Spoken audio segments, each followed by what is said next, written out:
In today's video, I'm going to teach you how to turn text into a link in Carrd.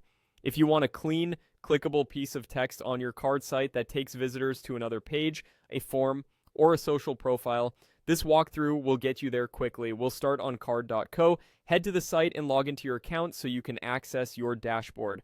Once you're in, you'll see a list of your sites. Pick the one you want to update so we're working in the right place. Next, open that site in the editor by clicking the pencil icon. That pencil is Carrd's shortcut for edit, and it takes you straight into the builder where all changes happen. Give the page a second to load and you'll see your layout with a toolbar ready for new elements. Now, look for the Add button.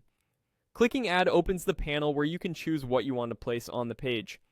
Carrd organizes elements by type to keep things simple. Since we're adding a clickable piece of text, choose Links. This category is designed specifically for elements that navigate somewhere when clicked. From there, click Link. This inserts a single link element into your page. You'll see its settings panel on the side, and this is where the text and destination are defined.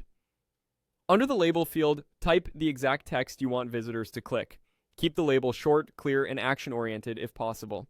For example, View Portfolio, Contact, or Read the Guide are easy to understand and look tidy in most designs. Next, move to the URL field. Paste in the full link you want the text to open. A quick tip, include the full address with HTTPS at the beginning so the link works reliably. If you're linking to another page on your Carrd site, use the correct path.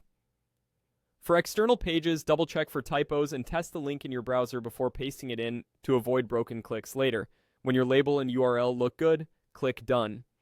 Carrd will add the link to your page and you'll see it appear as text that's ready to be clicked. The link will inherit your site's typography and color settings so it blends in with your design. If you want to adjust the wording or the destination, you can reopen the link element at any time and edit those fields. That's it. You went to your dashboard, opened the site in the editor, added a link element, set the label, pasted the URL, and finalized it. With those steps, you've turned plain text into a working link on your Carrd site.